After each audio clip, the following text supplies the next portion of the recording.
nós somos os herdeiros daqueles que levantaram a bandeira pela derrubada do capitalismo, mas principalmente em defesa da democracia operária dentro dos sindicatos, da democracia operária dentro dos organismos da classe e da luta implacável contra a burocratização do Estado soviético.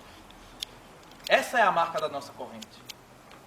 E por isso, nós somos herdeiros daqueles que construíram a Quarta Internacional, que representava esse programa, o programa dos revolucionários, que almejava a derrubada do capitalismo, a organização da classe, mas principalmente a democracia operária, a luta contra a burocratização. E infelizmente, a nossa alternativa internacional que foi construída, a Quarta Internacional, ela, contrariando inclusive os prognósticos do próprio Trotsky, ela não conseguiu ser ainda uma organização de massas a nível internacional. Isso se deu pelos mais diversos aspectos. O Trotsky, na época que fundou a Quarta Internacional, ele fazia um prognóstico de que estava muito próximo um período de grandes revoluções no mundo. E o Trotsky ele acertou. Depois da Segunda Guerra Mundial, o que nós vimos foi grandes processos de luta, processos revolucionários em vários países do mundo, mas só que um outro prognóstico do nosso grande mestre não se concretizou, que era a construção da Quarta Internacional como uma organização de massas.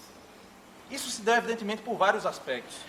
Houve uma relocalização das organizações das direções stalinistas, que chegaram ao ponto de expropriar a burguesia nos países que fizeram a revolução, armaram parte dos exércitos para fazer isso, mas, por outro lado, não desenvolveram a luta da classe trabalhadora na arena internacional, não tiveram atenção à questão da democracia operária, e a nossa corrente, que infelizmente ficou órfã do nosso grande mestre, o Leon Trotsky, que morreu assassinado a mando de Stalin, entrou numa confusão absurda e boa parte das correntes trotskistas passaram a capitular o stalinismo, entrando nos partidos comunistas, dirigidos pelo stalinismo, sem nenhuma crítica, que eles eram aqueles que estavam dirigindo a revolução naquele momento, sem entender qual era o papel social daqueles setores burocráticos.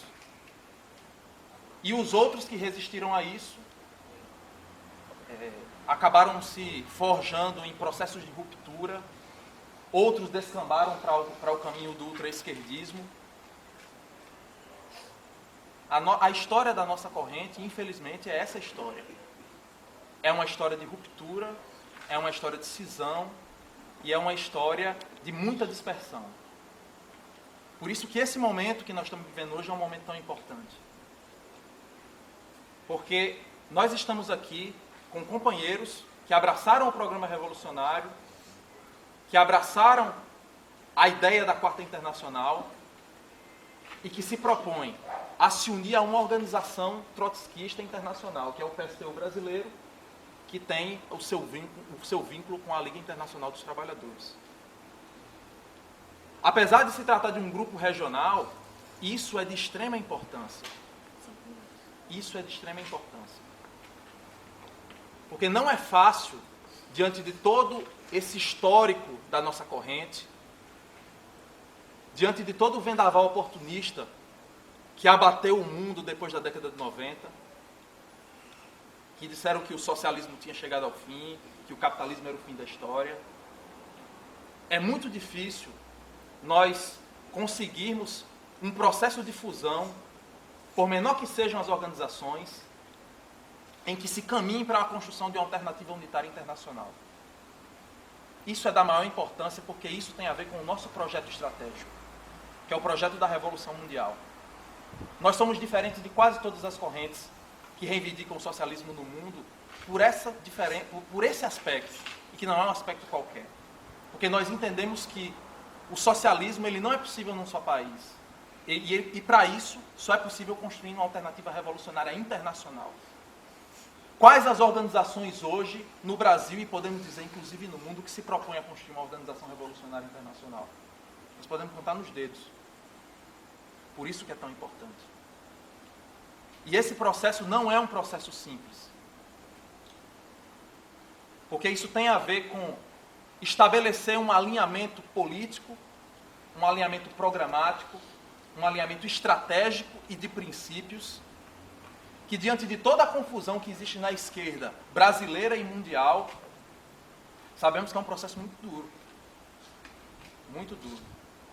A experiência que nós tivemos aqui com o Coletivo Socialista Revolucionário foi possível se estabelecer também em outros locais do Brasil, com outras correntes, com outros coletivos, alguns de caráter regional, outros um pouco maiores, alguns com sucesso, outros frustrados.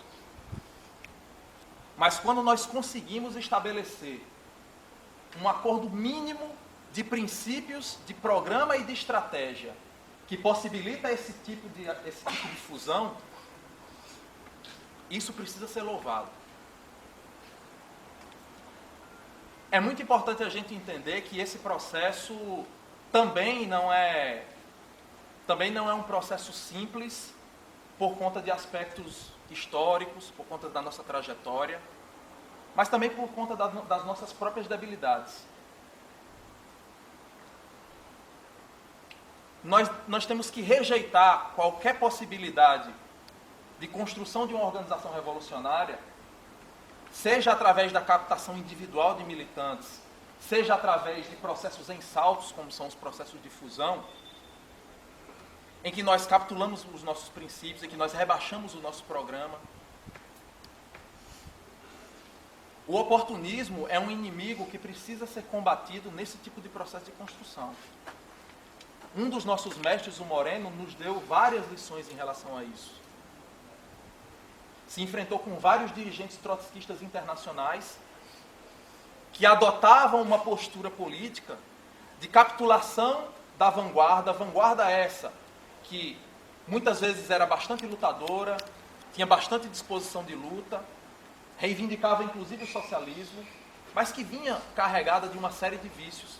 E esses vícios não eram combatidos em nome da construção a qualquer custo do partido. Esse viés oportunista é uma coisa que precisa ser combatida. Mas há também o outro lado.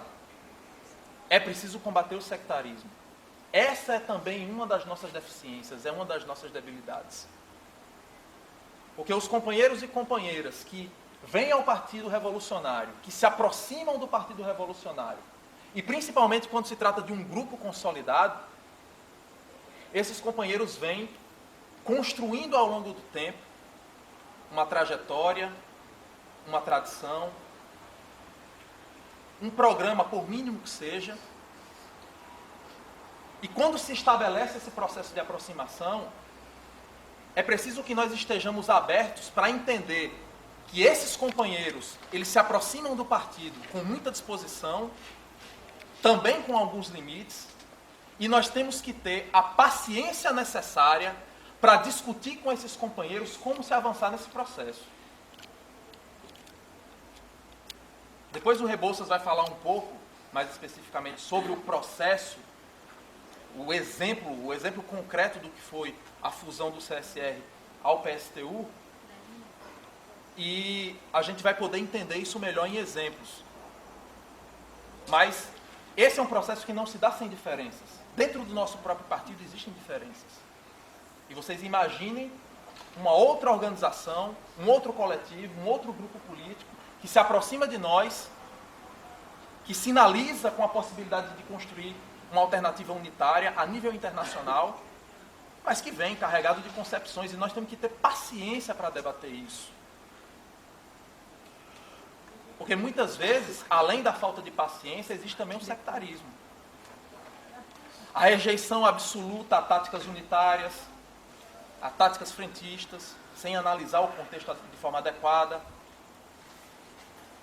Muitas vezes nós estabelecemos um molde de construção do Partido Revolucionário e apresentamos esse molde para que os companheiros eles se adequem a isso, e se não se adequam, não ingressam na nossa organização.